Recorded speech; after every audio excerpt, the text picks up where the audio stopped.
Hello mga kamaster. Meron tayo ngayong ginagawa Hyundai Tucson. Bale, nawalan to ng aircon. May lamig siya pero hindi na masyado malamig. So, yun ang gagawin natin. So, yun mga kamaster. Base lang tayo sa kwento ng may-ari. Ang sabi niya, hindi na masyado malamig. So, hindi na kaya sa mainit na araw. So ang ginawa natin mga kamaster, sinubukan natin i-cleaning ang aircon nito. Kasi base sa kwento niya, hindi na masyado malamig. So ngayon, nung binuksan natin mga kamaster, may iba pa tayong napansin na problema nito. So, panoorin nyo ang video na to mga kamaster. Pero bago yan, huwag niyong kalimutan mag-subscribe sa aming channel. At huwag rin kalimutan i-share ang aming mga videos. So tara, samahan nyo kami at gagawin natin to mga kamaster.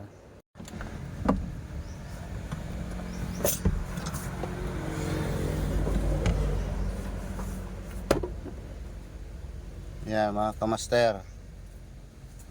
Unang tinanggal natin yung dashboard. Ganyan ang itsura niyan pag nag-cleaning.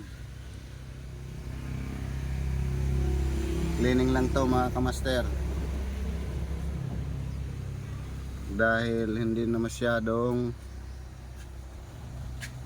malamig yung aircon niya. So yan, ganyan ang itsura. Daming babaklasin. Kamaster, yan. Dinodokot na ni master yung tornilyo. Kasi pag di mo yan tinanggal, hindi mo mailalabas doon yung tornilyo. Bali dalawa yan mga kamaster. So ganon lang magtanggal niyan. So ayan mga kamaster, ayan yung evaporator nya, malaki. So dito galing yan mga kamaster.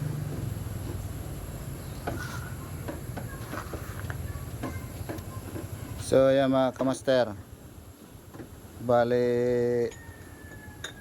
na-cleaning na natin yung evaporator. Kaya lang may napansin kami, black oil na siya.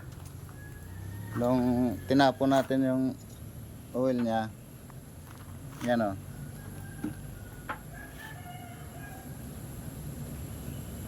yan o, itim na yung oil nya. So ang ibig sabihin yan mga kamaster, may tama na yung compressor nya, kaya ganyan yung oil nya. So ito,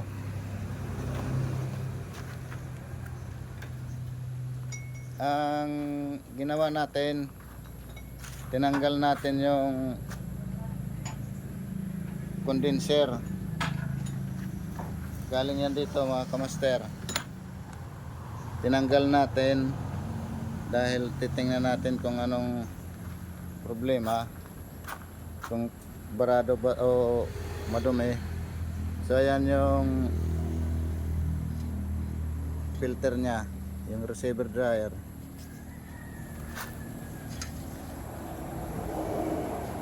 So ayan, madumi na mga kamaster. So ibig sabihin yung compressor may tama na. So ito papalitan natin, at ito ipa-flashing natin yan. Ayan, tingnan nyo yung lumabas, itim na. So tatanggalin natin yung compressor mga kamaster. Yan, inuumpisahan na ni master tanggalin yung compressor. Kaya lang masikip. Nasa sulok. So tatanggalin natin yan mga kamaster. Sikip nga lang. Yan mga kamaster. Matanggal na yung tornilyo sa bracket. Mukhang mailalabas na yung compressor. Kailangan ilabas dahil papalitan natin.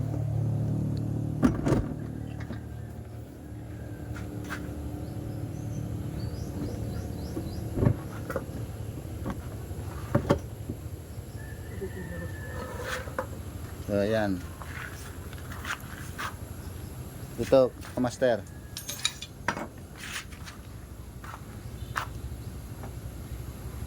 Dito master, dito. Oh, sige. Ayan. So ayan oh. Itim na yung Bububok na rin ba? dito. Ito banda.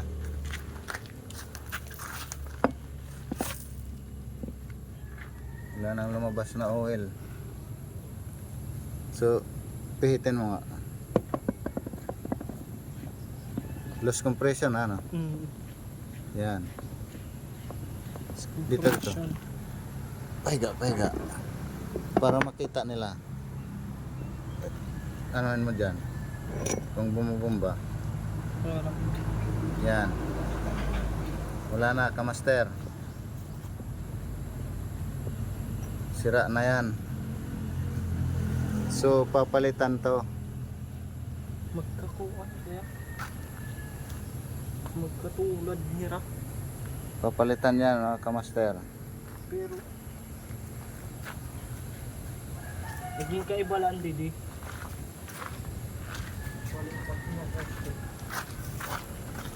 Yung expansion valve papalitan natin. Saka yung itong tatlo na to mga kamaster, ito ang papalitan natin. Tapos ipa-flushing natin yung system. So yan ang papalitan natin mga kamaster. Malambot na ang ikot. Loose compression. So yan mga kamaster, dumating na yung compressor ng Hyundai Tucson. Bago na yan mga kamaster. Ayan. So ikakabit natin yan dito para doon sa mga buzzer na nagsasabi na hindi tayo nagpa-flushing. Ipapakita natin na na-flushing na at ikakabit natin yung compressor. Pina-flushing natin yan mga kamaster. Ikakabit na natin. So yun.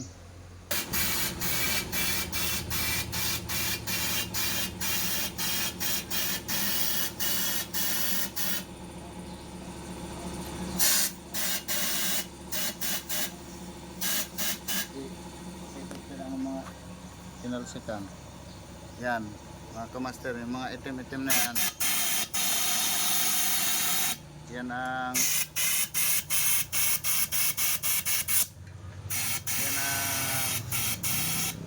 nakakasira sa compressor.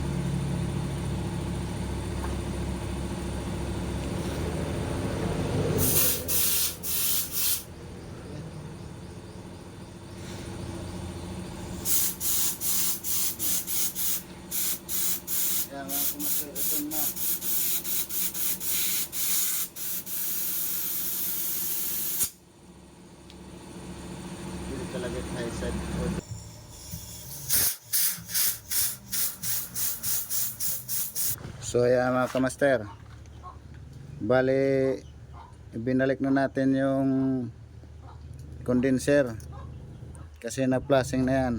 Bali sinasaksak lang yan, ganon, may lock lang yan. Tapos binalik na rin natin yung bagong compressor, ayan, sa ilalim. Yan mga kamaster,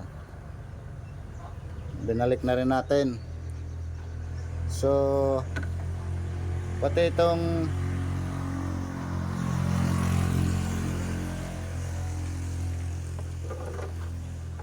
linya niya, yan, yung mga tubo, babalik na rin natin yan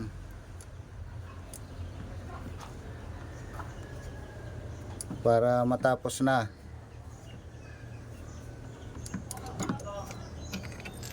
Na-flashing na lahat yan mga kamaster. Pinalitan na rin natin tong, so yan mga kamaster, dahil na-cleaning na natin to, yung evaporator na assemble na ni master yan, kasi ibabalik na namin.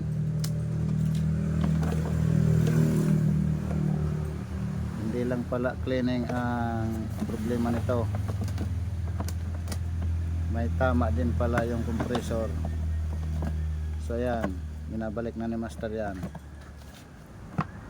na cleaning na yan mga kamaster, assemble na. So ayan,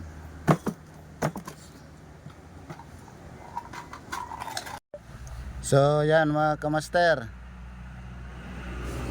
dahil na assemble na natin sa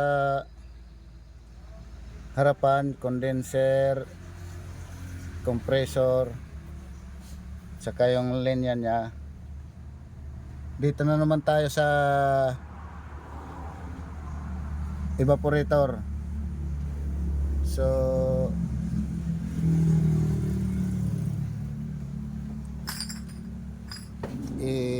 sasalpak na natin mga kamaster, kasi kita na natin ang problema nito.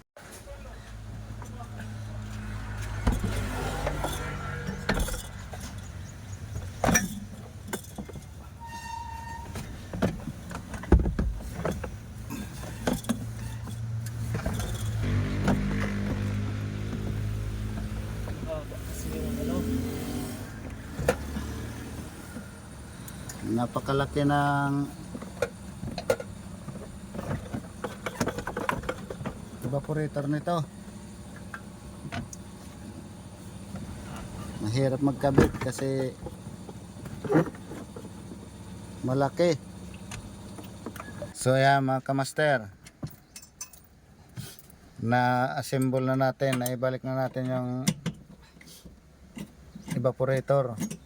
Napakahirap lang dahil ang laki ng evaporator nito. So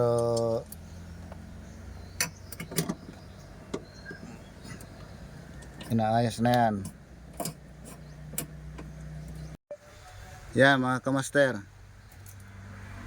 nabuo na natin yung dito banda, naikabit na yung bull bar, na tornilyo na yan, pati dito may tornilyo yan. So yan, ikakabit na natin yung dashboard. Nabuo na yung bull bar, kabit na natin yung dashboard mga kamaster. So yan, ito yung dashboard. Yan, medyo mahirap lang mga kamaster kasi kailangan ingatan, maraming kailangan ingatan.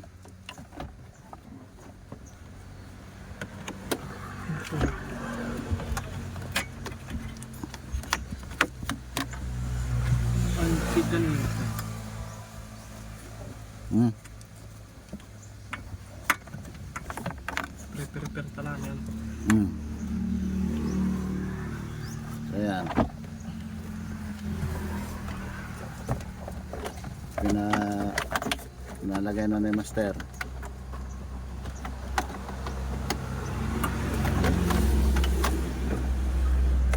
Isa-isa na yung mga wire, baka maipit.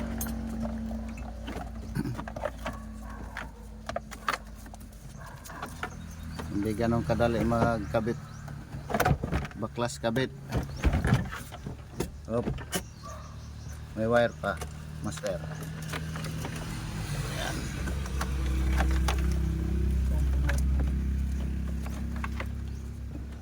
So yan.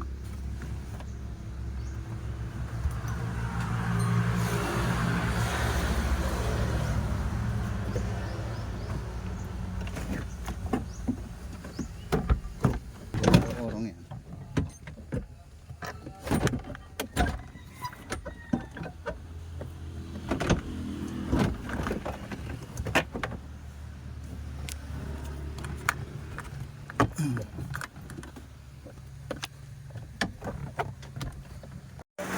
So yan mga kamaster, bali na-i-assemble na natin lahat. Yung mga hose na ikabit na, wala nang leak yan, bago na yung compressor. So nakargahan na natin ang frame yan mga kamaster, nasa tamang gauge na tayo at malamig na sa loob mga kamaster. Ayan. Yan. Medyo mainit yung panahon, pero malamig na yung aircon natin. So yan. Malamig na yan mga kamaster. Super lamig na kahit sobrang init ng araw. So yan. Tingnan nyo yung mga salamin. Malamig na yan mga kamaster. So kung bago ka pa lang sa aming channel, huwag niyong kalimutan mag-subscribe at pindutin ang aming notification bell para updated ka sa aming mga susunod na mga videos. God bless po sa ating lahat mga kamaster. Thank you for watching.